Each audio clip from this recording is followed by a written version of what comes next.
नमस्कार दोस्तों, आपका अपना चैनल हिंदी जंक्शन पर मैं परवेश कुमार सिन्हा आप सभी का स्वागत करता हूं, अभिनंदन करता हूं।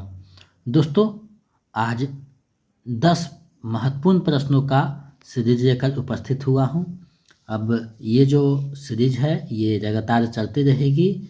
जो हिंदी से संबंधित कोई भी एग्ज़ाम है उसमें जो प्रश्न पूछे जाएंगे यहीं से पूछे जाएंगे और ये सारे जो प्रश्न हैं कहीं ना कहीं प्रीवियस ईयर क्वेश्चन है जो नेट में, पीजीटी में, केवीएस में आदि में पूछा गया है।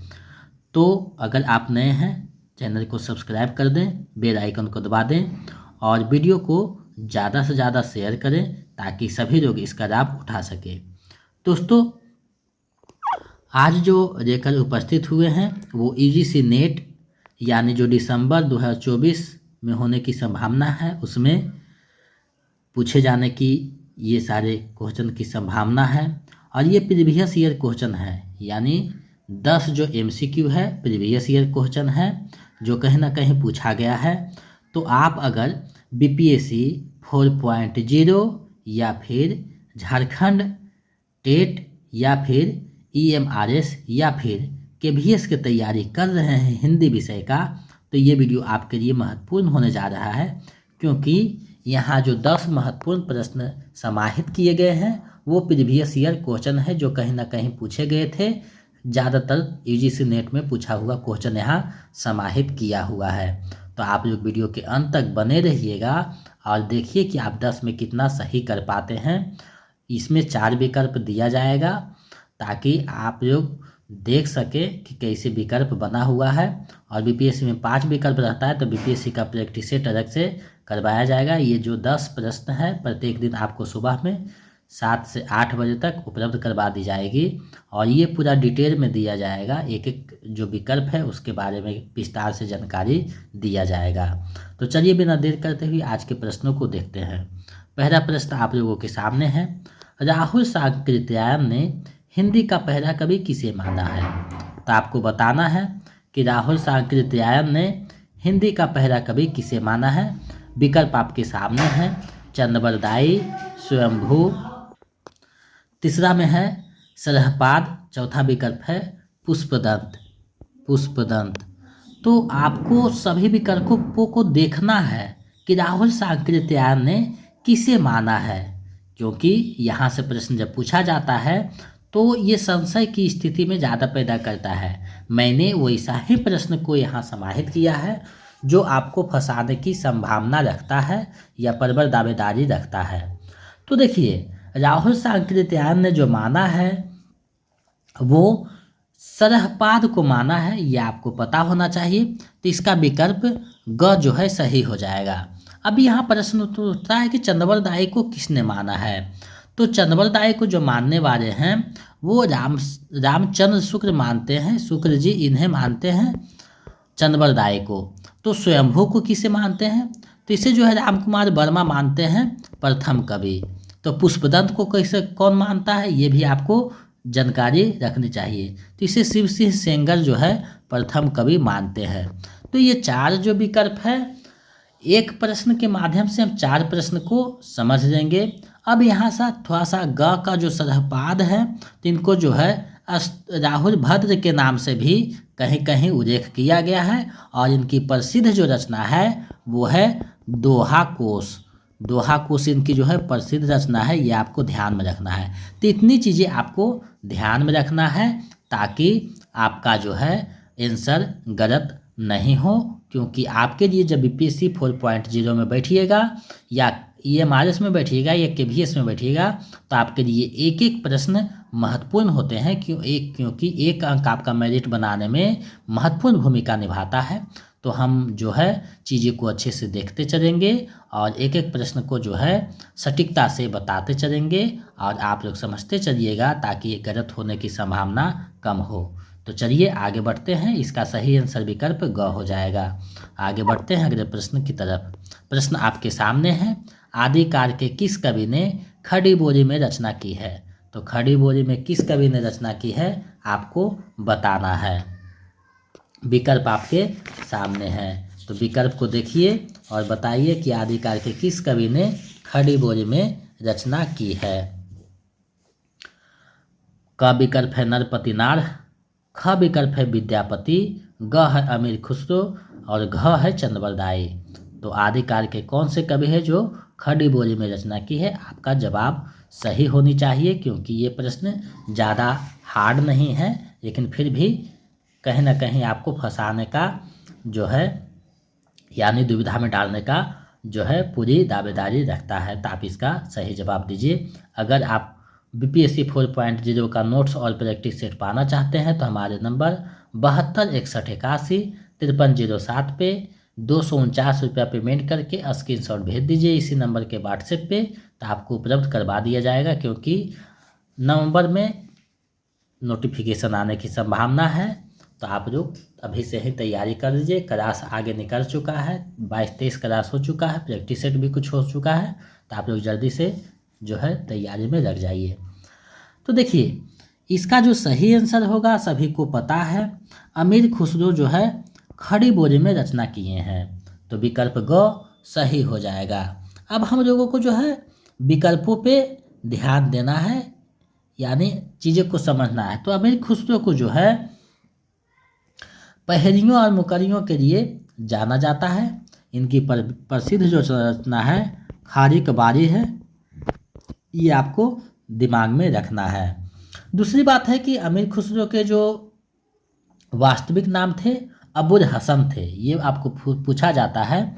अबुल हसन इनके जो है वास्तविक नाम थे, तो ये कहीं कहीं पूछ लिया जाता है, तो ये भी आपको ध्यान में रखना है। और ये जो है निजामुद्दीन औलिया के शिष्य थे, निजामुद्दीन औलिया के शिष्य थे, तो ये भी आपको ध्यान में रखना है।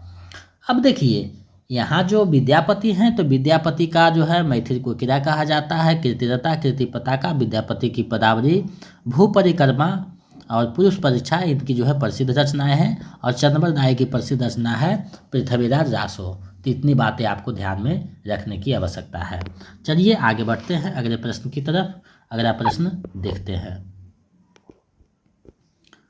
अगला प्रश्न है, पृथ्वीराज रासो को हिंदी का प्रथम महाकाव्य कहने वाले आलोचक हैं। कौन है आपको बताना है। पृथ्वीराज रासो को हिंदी का जो है पहला महाकाव्य किसने कहा है, आपको बतानी है। विकल्प आपके सामने है। हजारी प्रसाद द्विवेदी क में है, ख में रामचंद्र शुक्ल है, ग में रामविलास शर्मा है, घ में नामवर सिंह है। तो आपको बताना है। तो देखिए, इसका जो सही आंसर हो जाएगा रामचंद्र शुक्ल, वैसा मानते हैं, यानी विकल्प ख आपका सही हो जाएगा। तो रामचंद्र शुक्ल जो मानते हैं पृथ्वीराज रासो को, तो वो प्रथम रचना मानते हैं। अब देखिए, पृथ्वीराज रासो में कुल कितने समय है, तो 69 है, ये आपको ध्यान में रखना है। और पृथ्वीराज रासो में जो है लगभग 68 छंदों का प्रयोग किया गया है। और इसका जो चंद्रबरदाई के जो पुत्र थे जरहन थे, चंद्रबरदाई इसके रचनाकार हैं, चंद्रबरदाई पृथ्वीराज रासो के, और इसके पुत्र थे जरहन।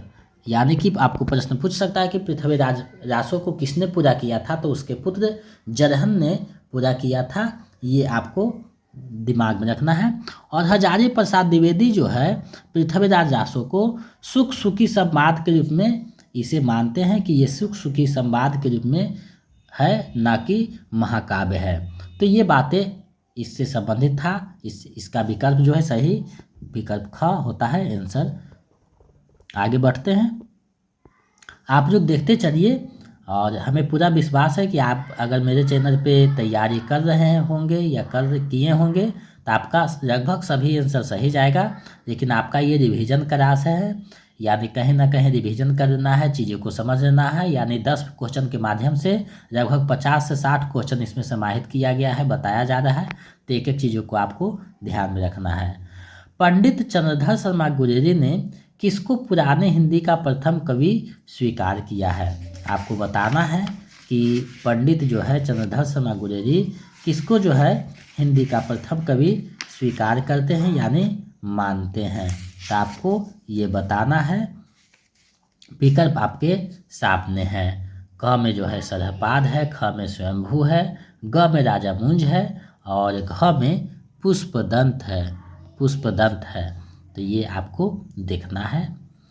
तो देखिए चंद्रधर शर्मा गुलेरी जो है राजामुझ को प्रथम पुराने हिंदी का कवि स्वीकार करते हैं, यानी विकल्प ग सही हो जाएगा, ये मानते हैं। और अब सबसे पहले है कि चंद्रधर शर्मा गुलेरी के बारे में जान लेते हैं।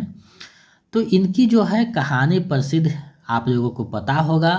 उसने कहा था कहानी जो है बहुत ही प्रसिद्ध है, जिसका प्रकाशन 1915 में हुआ था। और इनकी दो और कहानी है, सुखमय जीवन और बुद्धू का कांटा।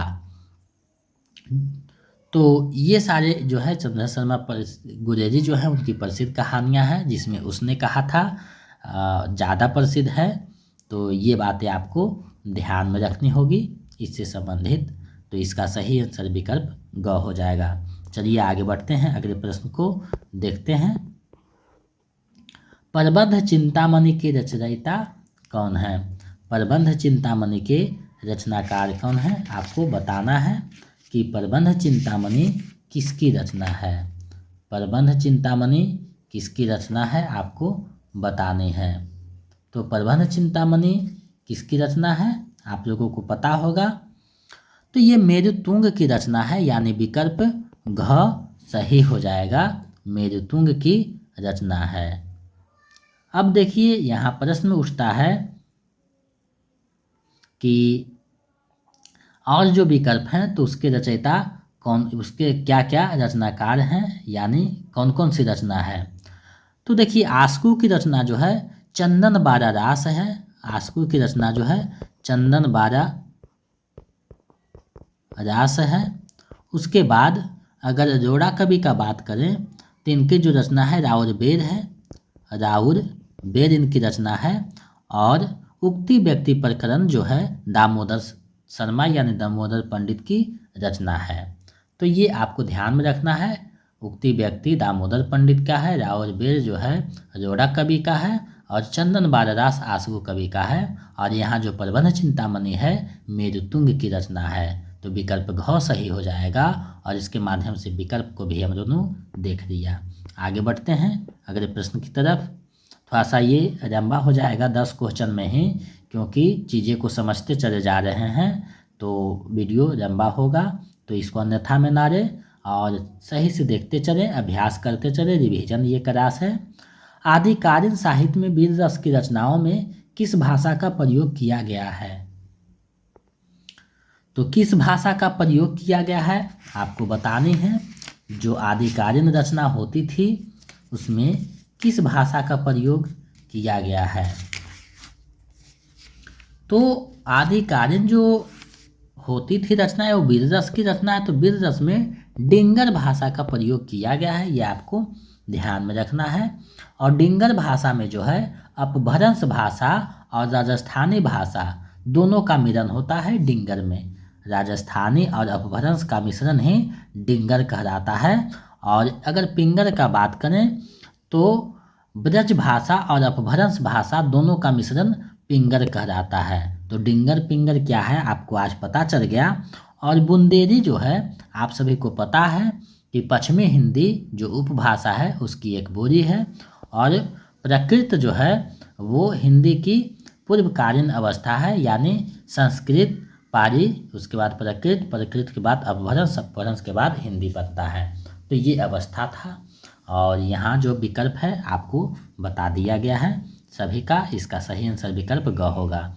चलिए आगे बढ़ते हैं। आपका कितना सही होता है अंत में हमें कमेंट कीजिएगा, 10 में कितना आप सही कर रहे हैं। रासो शब्द की उत्पत्ति रसायन से किसने मानी है? यानी रासो शब्द की जो उत्पत्ति रसायन से हुआ है तो किसने माना है आपको बताना है। बहुत हल्का क्वेश्चन है, लेकिन ये आपको दुविधा में डाल सकता है। तो आप इसे अच्छे से देखिएगा, सोच समझ के जो है टिक कीजिएगा। रासो शब्द की उत्पत्ति रसायन से किसने मानी है आपको बतानी है कि रसायन से किसने माने हैं। तो इसका जो सही आंसर है रामचंद्र शुक्ल हो जाएगा, रसायन से मानते हैं। गारसा दासी जो है राज शिव से मानते हैं। हरिप्रसाद शास्त्री जो हैं राजयस्य मानते हैं और नरोत्तम स्वामी जो हैं रासक से मानते हैं।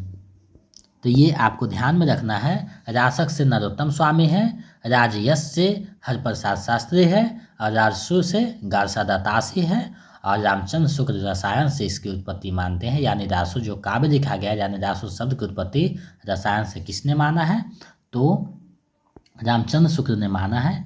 ये आपको ध्यान में रखने की आवश्यकता है। आगे बढ़ते हैं।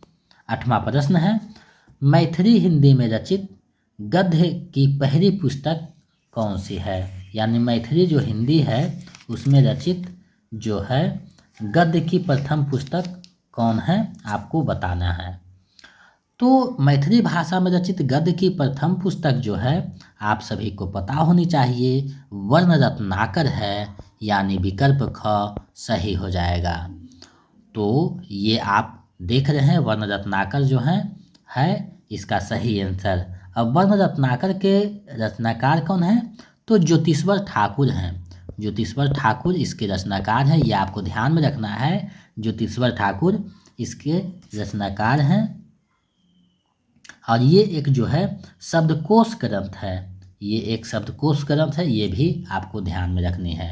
अब देखिए उक्ति व्यक्ति प्रकरण किसकी रचना है, तो दामोदर पंडित या शर्मा का है। राउरवेद किसकी है, तो आसगू कवि का है। तो ये आपको इतनी बातें ध्यान में रखने की आवश्यकता है। चलिए आगे बढ़ते हैं। वीरगाथाकालीन रासो काव्य में निम्नलिखित में से किस विषय का वर्णन नहीं है। देखिए नहीं वाले जो प्रश्न है इसको अच्छे से आप लोग समझिए और उसके बाद जो है इसका आंसर देने का प्रयास कीजिए, क्योंकि नहीं और है में बहुत सारी समस्याएं होती है, तो इसे आप लोग अच्छे से देखिएगा। तो विकल्प को सबसे पहले पढ़िए, रासो काव्य में जो नहीं है, तो आश्रयदाताओं का अति रंजनापूर्ण जो है वर्णन हुआ है, बिल्कुल सही है। युद्धों का सजीव एवं गत्यात्मक वर्णन हुआ है, ये भी सही है। इतिहास और कल्पना का सम्मिश्रण है, ये भी सही है। कृष्ण लीला का प्रतिपादन हुआ, ये गलत है। और नहीं पूछा है, तो विकल्प घ इसका सही हो जाएगा। चलिए इस वीडियो का अंतिम और 10वां प्रश्न देखते हैं। अपभ्रंश शब्द का सबसे पहले उल्लेख किसने किया। अपभ्रंश शब्द का सर्वप्रथम उल्लेख किसने किया है, आपको बताने हैं कि अपभ्रंश जो है उसकी सर्वप्रथम जो है उल्लेख किसने किया है।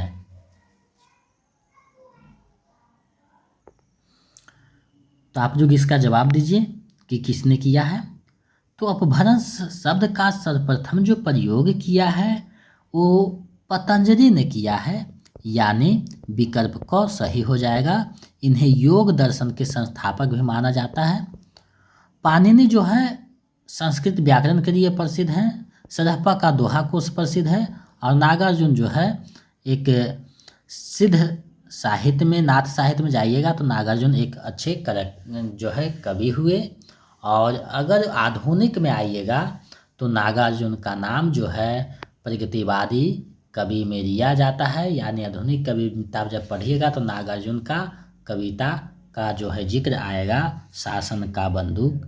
तो ये आप चीज़ें को देख सकते हैं। तो इसका सही आंसर विकल्प का हो जाएगा। तो आज मैंने 10 महत्वपूर्ण प्रश्नों को और सविस्तार से समझाया है, एक एक चीज़ों को समझाया है। तो इसमें आपका कितना सही हुआ है कमेंट करके बताइए। और आज का एक प्रश्न है, इसका जो है सही आंसर आप देने का प्रयास कीजिए कि श्रवकाचार्य के रचनाकार कौन हैं।